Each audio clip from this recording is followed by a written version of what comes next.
Hello investor, this side CM Vipul Shah. आज अपन बात करने वाले future market risk and reward.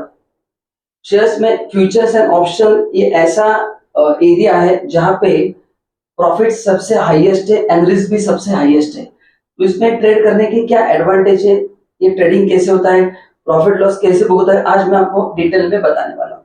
तो first thing, what is future contract? इसका सिंपल मीनिंग है बाइंग और selling of specified asset at a pre determined rate at a pre determined price. तो डेट भी फिक्स होगा और प्राइस भी fix होगा।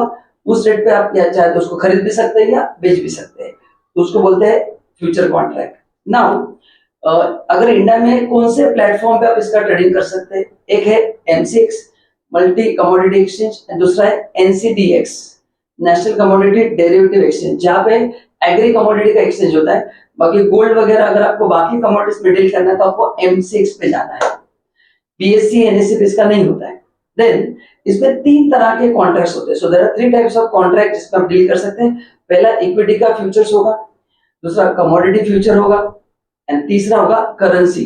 ये तीन ऑप्शन है जहां पे आप ये इस तरह का ट्रेडिंग कर सकते हैं and you can make most money out of it, depends on the circumstances. ये हो गए पहले तीन पॉइंट जहां पे मैंने मीनिंग बता दिया, प्लेटफॉर्म बता दिया और टाइप बता दिया। Now question is main important, future option में किसने इन्वेस्ट करना चाहिए? Because as I said guys, ये सबसे रिस्की ऑप्शन है। प्रॉफिट भी ज्यादा होगा, लॉस भी ज्यादा होगा। तो you need to be a very very experience person, then you should invest as per my knowledge. Second thing, आपका रिस्क टेकिंग कैपेसिटी हाईएस्ट होना चाहिए, क्योंकि इसमें हाई प्रॉफिट हाई रिस्क है। एंड तीसरा, इसमें आपका रिसर्च बहुत जबरदस्त होना चाहिए। तो रिसर्च अच्छा होना चाहिए, मार्जिन आपके मतलब what can say risk taking capacity भी ज्यादा होना चाहिए। तो ये अगर कंडीशन आप फुलफिल कर सकते हैं तो ही आपने इन्वेस्ट करना चाहिए। If you are a new investor then I won't suggest कि आपने ये ऑप्शन में जाना चाहिए, क्योंकि इसमें रिस्क बहुत ज्यादा है। नाउ अब इसको स्टार्ट कैसे करना है, मैंने आपको बता दिया। कोना स्टार्ट करने के लिए सबसे पहले आपको ब्रोकर फाइंड आउट करना पड़ेगा जहां पे पैसा अकाउंट खोल सकते हैं। तो नीचे मैंने लिंक दिया है, उसको क्लिक करके you can open free demat account, जहां से आपका ये जर्नी स्टार्ट हो जाएगा। एंड आप अगर मेरे चैनल पे फर्स्ट टाइम आए तो चैनल को सब्सक्राइब करना है, बेल आइकन को प्रेस करना है, ताकि इसके आगे जब भी मैं ऐसे वीडियोस लेके आऊंगा आप आराम से देख सकते हैं। नाउ ये ट्रेड कैसे होता है मैं आपको एग्जांपल देना चाहता हूँ, ठीक है? सी फ्यूचर होता है क्या, एक सिंपल एग्जांपल देना चाहता हूँ। नॉर्मली अपन जब शेयर्स खरीदते हैं तो एक दो ऐसे होते हैं, इसका लॉट साइज होता है। तो लेट्स से एबीसी कंपनी का लॉट साइज है 50, मतलब आपको 50 के लॉट में लेना है एंड वो आपको मिल रहा है 5000 में, ठीक है? तो आपने 5000 में एक लॉट खरीद लिया।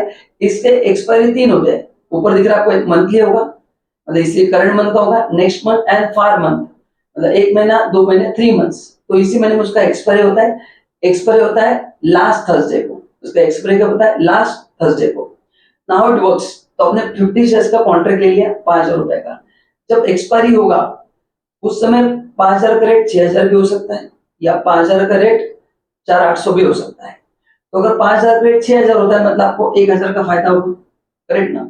सो इंटू 50, 1000 का फायदा इंटू 50 शेयर्स, तो इतना आपका प्रॉफिट होगा। And 200 rupees per share loss हो गया इंटू 50, उतना आपका लॉस होगा।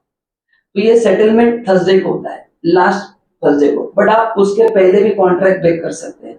तो अगर आपको लगता है कि उसका टारगेट अचीव नहीं होगा, या तो वो ऊपर जा सकता है तो नीचे आ सकता है जो आपने टारगेट फिक्स किया है, तो आप उसके पहले भी उसको बेच सकते हैं। So you can buy sell before expiry and you can also buy sell at the time of expiry. अब अगर एक्सपायरी के दिन आप बाय सेल करते हैं उसका मतलब है उस दिन का जो भी प्राइस आपने कॉन्ट्रैक्ट फिक्स किया था उसमें आप बाय करने को भी रेडी हो और खरीदने को भी रेडी हो। लेकिन आप रेडी नहीं हो तो उसके पहले आपको बेचना है। एंड नाउ लास्ट पॉइंट इसमें जो आएगा, इसमें रिस्क क्या है, उसमें लिमिटेशंस क्या है? लिमिटेशन ये है, इसमें रिस्क बहुत ज्यादा है। बस एक इसका एडवांटेज बताना चाहूंगा, इसमें मार्जिन मनी से काम होता है। तो आपको अगर 50 शेयर्स करने के लिए 5 लाख रुपए लगने वाला है, with this option buy paying 5 to 10% margin money, आपके पास 25-50 रुपए तो भी आप लॉट खरीद सकते हैं। तो with less amount you can invest more and earn more, but risk भी उतना ही ज्यादा है। तो सोच समझ के इन्वेस्ट करना है। एंड आई होप वीडियो आपको पसंद आया रहेगा, तो हमारे चैनल को लाइक भी करना है। Thank you so much, bye bye.